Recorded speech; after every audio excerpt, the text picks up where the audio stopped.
Convocatoria Segunda Independencia. Por la unidad política, por la liberación nacional y social, por la segunda y definitiva independencia de nuestra América, Un saludo, compañeros, compañeras de Convocatoria Segunda Independencia, de otras organizaciones, compañeras y compañeros que nos siguen en este programa, nuestro programa Insistimos, el programa de Convocatoria Segunda Independencia. Hoy queríamos continuar con un tema que había quedado pendiente, que tiene que ver con nuestra concepción de la lucha, que había generado algunas polémicas también, y que también generó una persecución por parte de los tribunales federales hacia nuestra organización. Nosotros venimos planteando luchar es siempre un delito, siempre.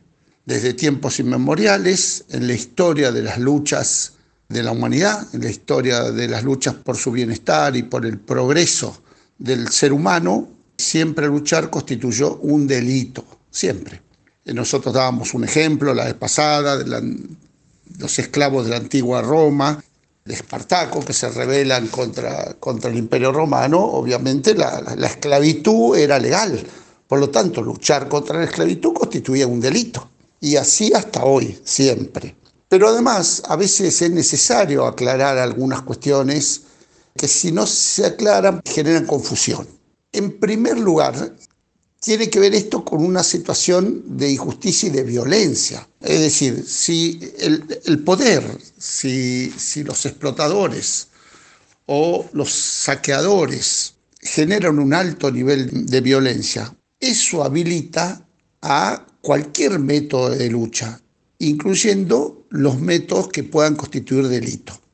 Por ejemplo, si se privatiza, los ferrocarriles, YPF, lo que fuera, dejando cientos de miles de trabajadores en la calle, o si el patrón produce un alto nivel de explotación, de injusticia contra sus trabajadores, eso habilita a un nivel de respuesta, la respuesta que corresponda.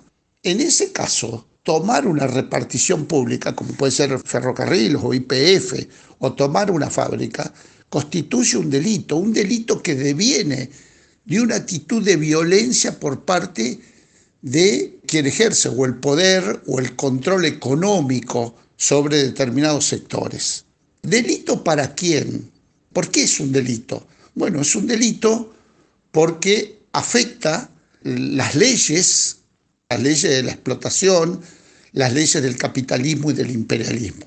Las leyes son las leyes de los explotadores, las leyes del imperialismo, del capitalismo. No son nuestras leyes. Como decía antes, las leyes del antiguo Imperio Romano o del Egipto de Moisés incluso, no es el mejor ejemplo hoy el de Moisés, considerando lo que está haciendo el ente israelí, pero no importa. Las leyes tienen que ser afectadas, fracturadas. Tienen que ser fracturadas. Incluso en el ejemplo que doy de Moisés, muchos israelíes, judíos, se quedaron, no quisieron seguirlo a Moisés, porque dijeron, no queremos afectar leyes, y se quedaron en la esclavitud. Y muchos esclavos en Roma también. Es decir, cuando nosotros planteamos luchar es un delito, implica esto. Si nos quieren imponer, imagínense, Milei, el gobierno nos quiere imponer el RIGI. ¿El RIGI qué implica? Implica grandes empresas proimperialistas, extractivistas, saqueadoras de nuestros recursos naturales, que van a venir a la Argentina a saquear aún más y a producir un alto nivel de conciencia. Eso habilita, es decir, una ley que habilita a esas empresas, una ley legal, porque la va a votar el Congreso, la está votando el Congreso, el Parlamento, etc. Luchar contra eso, por el método que sea. Obviamente, si yo me siento en una plaza pública con una bandera blanca, por ahí eso no es un delito. Pero si me enfrento a piedrazos para evitar que esa ley se promulgue, va a ser un delito. Y entonces eso es lo que nosotros planteamos. De lo que se trata es de, aun cuando sea un delito, luchar igual, por los métodos y los medios que sea. Y esto es lo que genera un debate entre la militancia, entre nosotros, porque dice, no, luchar no es un delito. Hay montones de compañeros y compañeras, algunos porque no lo comparten, otros porque no lo entienden, otros porque realmente creen que no hay que fracturar nunca una ley. Muchísimos compañeros y compañeras de las izquierdas parlamentarias, por ejemplo, las izquierdas autonomistas, están en su derecho de plantearlo. No hay que fracturar las leyes, hay que luchar dentro de las leyes del sistema capitalista. Esto implica, obviamente, también la lucha por el poder, ¿no? Nosotros, como dice parte de la prensa, que incluso nos favorece, porque nos dice, bueno, ¿cómo van a perseguir a Convocatoria? A veces dice, bueno, Convocatoria lo hace como ironía o como una chicana. No, es la convicción.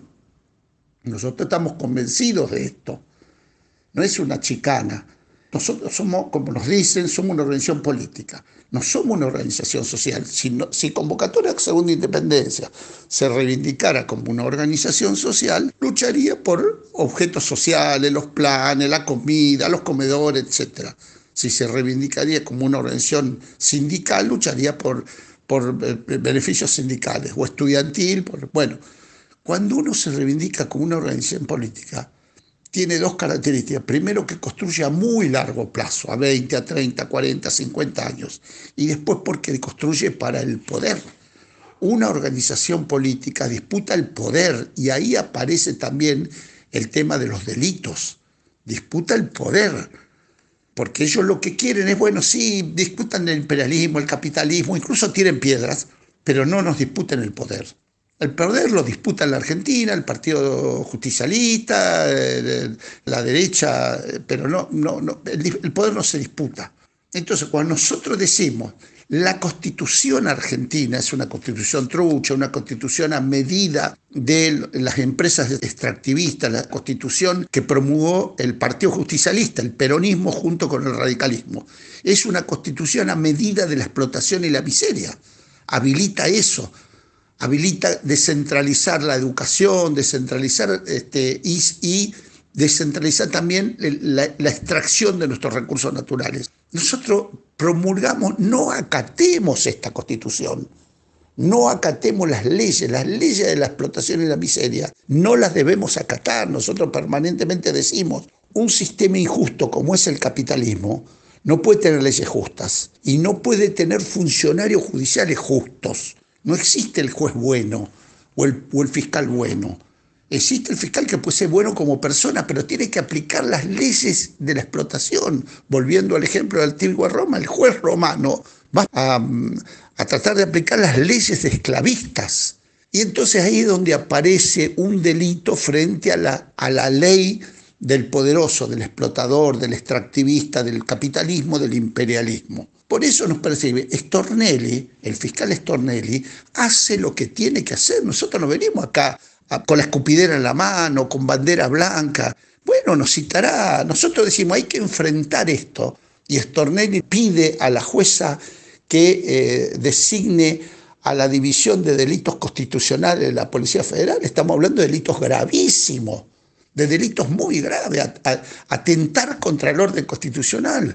Bueno, no estamos pidiendo clemencia. Stornelli hace lo que tiene que hacer, porque representa eso. ¿Por qué no haría eso?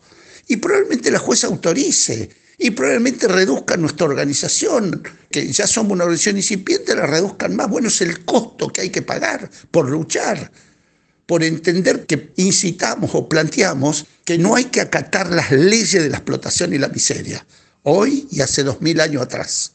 Entonces ese es el planteo, que dicho sea de paso, sobre todo esto para los compañeros kirchneristas y peronistas, deberían considerar bastante esta situación de la persecución, porque Stornelli ahora es malo, pero en un momento fue bueno, fue un compañero peronista kirchnerista. Stornelli fue, cuando era bueno, cuando el kirchnerismo lo acogía en su seno, fue ministro de Seguridad de la provincia de Buenos Aires. Cuando morían los niños por gatillo fácil, cuando armaban causas, fue ministro de Seguridad de Scioli, otro peronista kirchnerista que fue designado por la señora Kirchner y por el peronismo como candidato, nada más y nada menos que como candidato a presidente.